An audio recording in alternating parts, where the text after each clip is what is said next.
How does Mojang design their Minecraft updates? I seek to answer this question and provide you with an analysis and teach you how we can engineer expansions and mods that feel like the base game. I am Chroma_. Please like and subscribe so we can answer this question, but first, some ground rules. 1. Be inclusive and kind in the comments. 2. Respect everyone else's opinions and 3. Don't bully our friends for using text-to-speech. Now, with that out of the way, let's answer this question. First, let's talk about what we know. A lot of this information has been told to us outright, like that the poisonous potato will never have a use. This was slightly undermined in the most recent April Fool's update, but the point still stands, as April Fool's updates have defied Minecraft's feel and design numerous times before.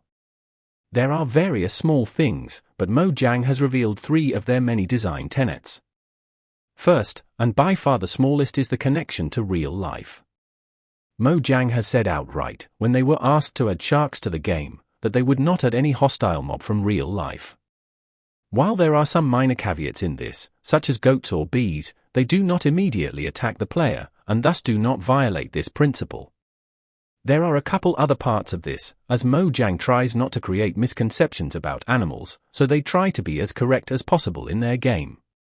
Now, there are some discrepancies around this, such as a silverfish, which does exist in real life, but is significantly different in appearance. The same could be said for spiders, which are abnormally large compared to their real-life counterparts. Second, the influence of the player's actions on the world. There are 2 portions of this, which is probably the most important part of Mojang's design of Minecraft. First, is the acknowledgement that the player is the most powerful force in the world. Take natural disasters, for example. The most dangerous natural disaster that could occur that is out of the player's control is a lightning strike. The player, as the most powerful force in the world, has to make that choice to put themselves and their progress in danger, such as entering a trial chamber or jumping into an end portal. The second part of the player's power in a Minecraft world is the ability to modify the world. The most literal interpretation of this is the placement or destruction of blocks. The only other way that is outside of the player's control to place blocks would be the Enderman, but even that has limited abilities in terms of what block to place. In terms of breaking blocks, Minecraft is a little more lenient, having the main exception of this being the creeper. However, the creeper is probably the most iconic symbol of Minecraft, having existed in some of the earliest versions of the game. From patterns we see, the new development team that was put in by Microsoft has tried to respect the original parts of Minecraft created by Notch. The final tenet of design in Minecraft is a lot broader, and can be interpreted in multiple ways, so I am going to tell you my personal interpretation of this. This is the feel of the game. Now, from a simple base, Minecraft has a light, almost whimsical fantasy vibe, but as we look in deeper, it gets more interesting. For example, Mojang, as a corporation, is very supporting of endangered species such as the panda, polar bear, or bee, which all have been added to the game to try to raise awareness for these species.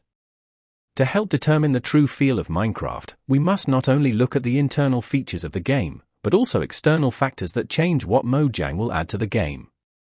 Now that we have examined the 3 tenets of Mojang design, we can look at the principles of design, which are smaller elements in the design, like the poisonous potato rule, but important nonetheless. Let's go through these in a list, since there are a lot. 1. Minecraft shall maintain its simple, whimsical vibe, so it should never have anything industrial or futuristic.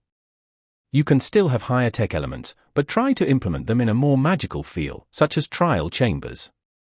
2. Contrary to the previous principle, Minecraft must not be too magical. It is confirmed that Minecraft will never have a magic system, so, for example, it would not feel Minecrafty to add a wizard's tower of something of that feel. Now, I know that you are all about to shriek at me in the comments because of enchantments, but enchantments came from the Notch era, and as stated previously, Mojang tries to respect the elements from that time. 3. Everything must have a use, except for the poisonous potato. Think about it, even the most useless items in Minecraft, such as the fletching table or dragon's breath, still technically have a use, even if it is not used by the majority of players. 4. Why add something new when you can bend a previous feature? This is a major element, and you can see it used a lot. A perfect example of this is the smithing table. In the Village and Pillage update, the smithing table was added, its only function being a job site block for villagers. Later, in the Nether update, instead of creating an entirely new Nether-themed station to add netherite to diamond tools, Mojang just added it to the previously unused smithing table. Later, they also added armor trims in the Trails and Tails update to the smithing table. 5 items should never be unique. Minecraft exists as almost a parallel universe in each of its worlds, so there should not be any attributes unique to it, other than the physical makeup of the world. With these tenets and principles in mind, we can have a full view on how Minecraft is designed.